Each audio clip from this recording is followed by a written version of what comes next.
We are joined by none other than Vivek Agnihotri, the person who has chosen to make this seminal movie, the title being very suggestive, The Tashkent Files. Do you think this is going to change not just how movies have been made in India, but also the political discourse given the timing of this movie? Oh, that is my intention. I want the political discourse to change, and if this film can do it, nothing better than that. Because for so long, we have been trying to cover up so many crimes of the top parties and the leaderships and so many agencies and so many agencies which were involved in this. And the film basically tells people that it's within your right to expose them. And if it changes the political discourse, I'll be the happiest person. So once, if we remember correctly, once you had announced that you were going to make this movie and that you were going to come up with the movie just before the elections, you were trolled a bit on Twitter. That shows that somewhere or the other, a certain ecosystem is quite unhappy with the unfolding of the truth, as you say. Why do you think that unease is? I don't know, you won't believe it. Today in the morning, when I said trailer is coming today, a journalist from a film magazine, he started writing that how can this cast work with Vivek Agnihotri? Their problem is, even if I do good casting, they have a problem. If I do anything good, they have a problem. Their problem is because before me, nobody from the entertainment industry has spoken against them, right? They were bad fellows, and suddenly I am not a bad fellow with them. So that is their problem. And if they are rattled, which means they are somewhere the guilty party. Right?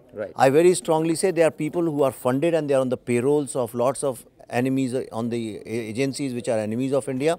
If this film rattles them, guaranteed that they are part of a larger conspiracy, which they are. Then you'll be making a lot of enemies yourself then.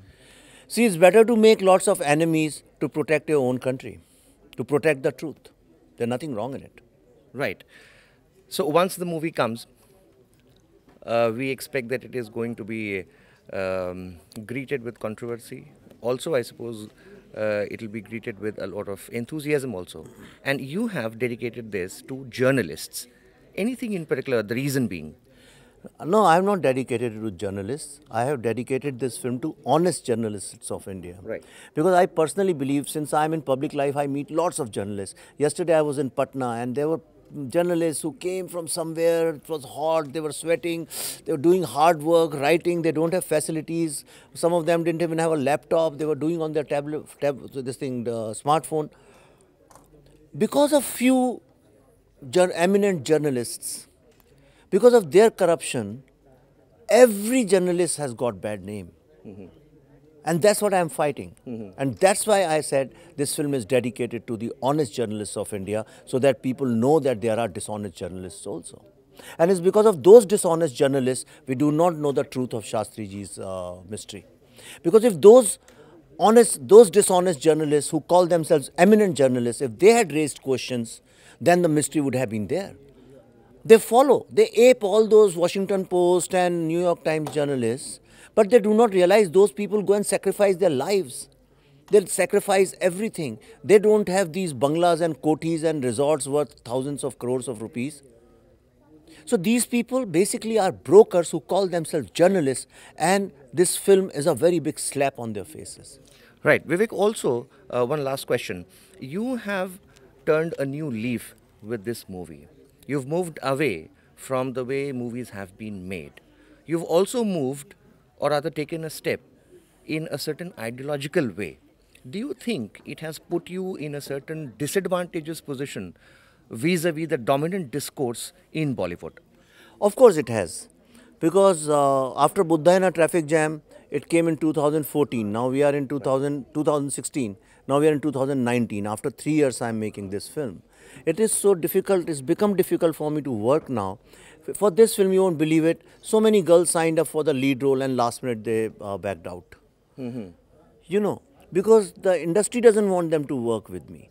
Because I'm creating new kind of cinema. I'm creating cinema which is probing lots of things which nobody, it was hidden facts of this country, like urban access. Nobody questioned that. Right. Same here.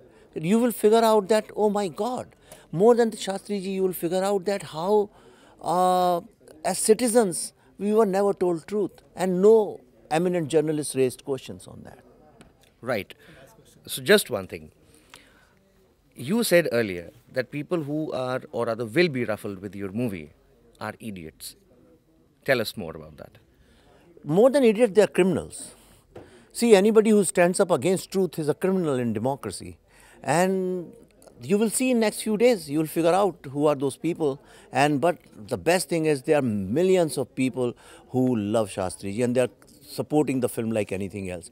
And these 100,000 people who are against it, that I can handle very easily. I have no problems. Thank you so much, Vivek. Thank you so much for being with My Nation. That was Vivek Agnihotri with us. And let us remind you, once again, with the trailer, he has turned a leaf not just in history, but also the way stories have been told in Bollywood. He has also taken a step in the direction of the way Indian democracy has moved, more democratization, not just of votes, but also of facts.